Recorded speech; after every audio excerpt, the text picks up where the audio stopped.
안녕하세요, 캐피입니다. 여러분 혹시 이런 경험 있으신가요?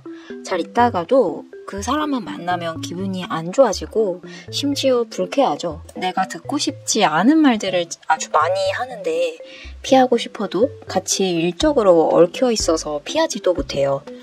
그냥 입 좀 다물어요 라고 말하고 싶은데 사회에서 이런 말 하려면 거기서 그만둘 생각하지 않는 한 못하잖아요.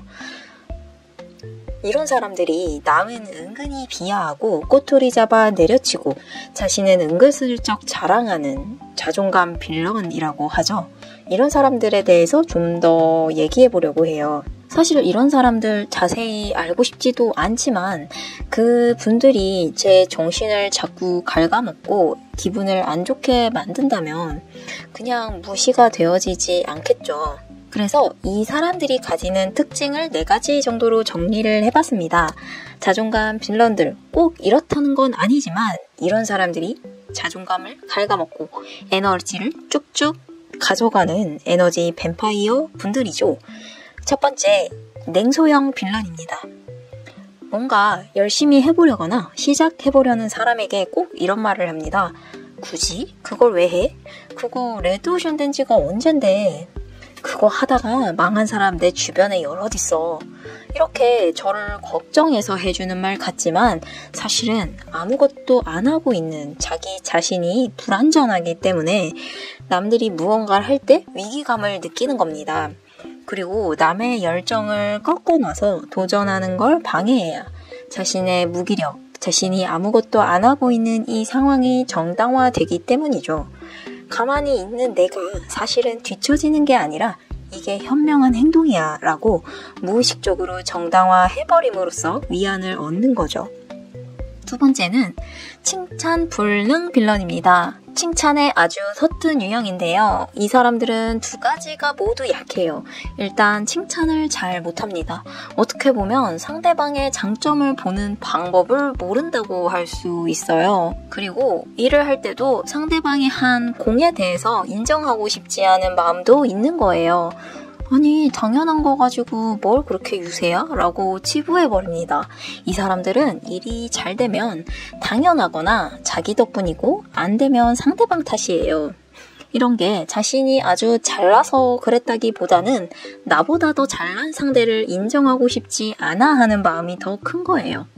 칭찬을 받아도 순수하게 못 받아들입니다. 이거 진심일까? 다른 뜻 있는 거 아니야? 이렇게 생각해요. 자신이 상대방의 좋은 점을 바라본 적이 없으니까 상대방도 그럴 거라고 생각하는 거예요. 그런데 이렇게 생각하는 건 그나마 양심이 있는 빌런이고요. 진짜 심각한 일명 나르시스트라 불리는 사람들은 자신이 최고라고 생각하는 근거 없는 자신감이 넘쳐나는 사람들이에요.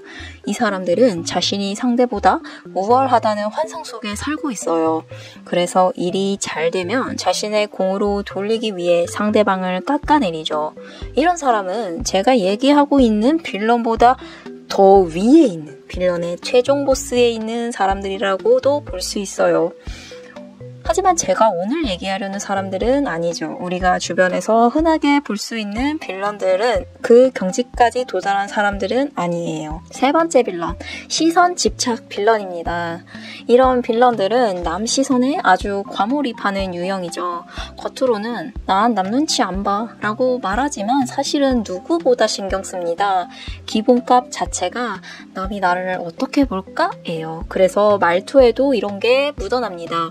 긍정적 언어보다 부정적 해석이 많아요.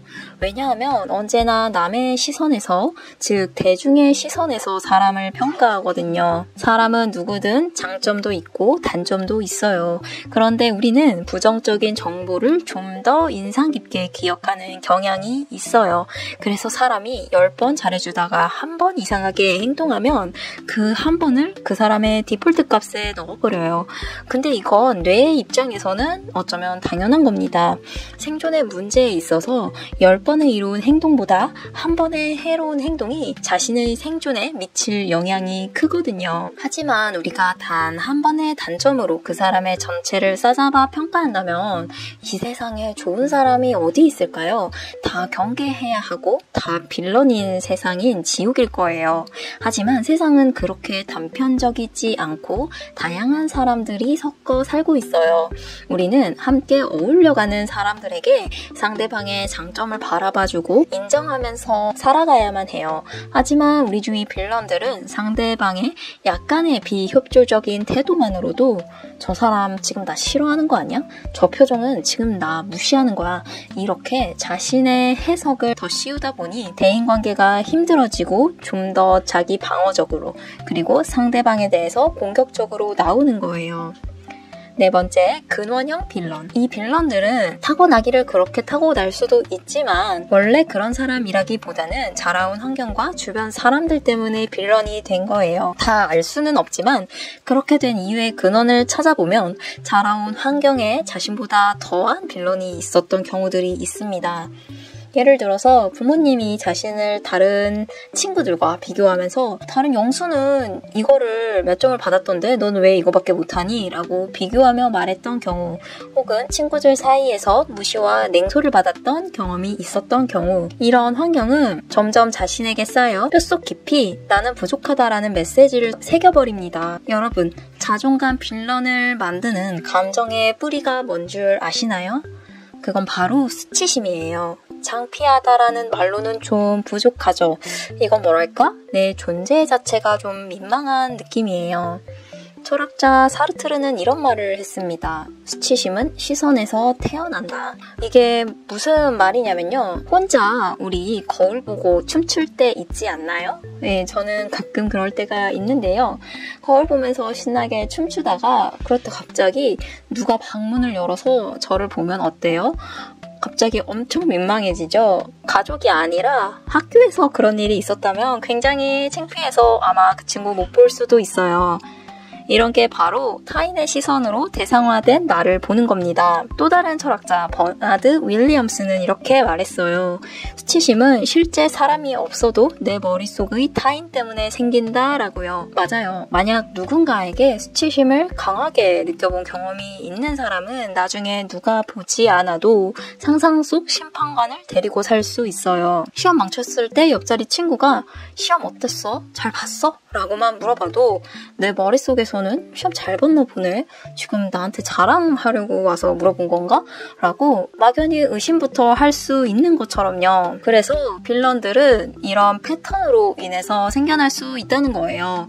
이 수치심이 너무 강해지면 뇌는 방어 모드에 들어가요. 그래서 아까처럼 자신이 시험이 망쳤는데 친구가 시험 잘 봤어? 라고 물어보면 아니 시험 잘 못 봤어 이렇게 말하는 게 아니라 근데 이거 그렇게 중요한 시험도 아니잖아? 왜 이렇게 다들 이 시험에 목숨 거는지 잘 모르겠네? 라고 말하는 식으로 시험 자체 혹은 시험 보는 친구들 자체를 싸잡아 낫게 말해버려요. 그리고 그 방어가 바로 빌런의 화법이 되는 거죠. 이렇게 남의 시선이 거울이 될 수 있지만 내 인생의 CCTV로 만들어서는 안 되겠죠.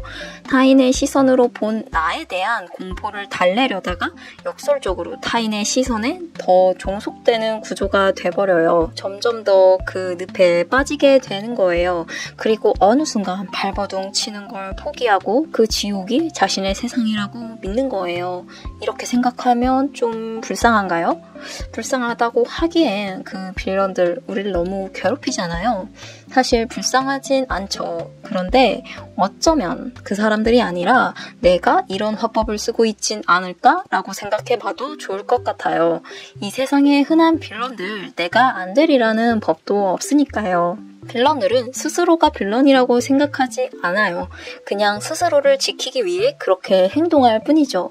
주변에 이런 사람들이 있다면 우리 너무 고쳐주려고 애쓰지 말아요. 그들을 고칠 수 있는 건 그들이 고치고 싶어 한다는 마음이 있어야 해요. 그게 없으면 절대 우리가 지적한다고 나아지지 않아요. 그러면 오히려 적으로만 몰리고 공격만 당할 겁니다. 그래서 저는 그런 사람들 때문에 여러분들의 하루가 기분 상하지 않았으면 해요. 그러면 안녕!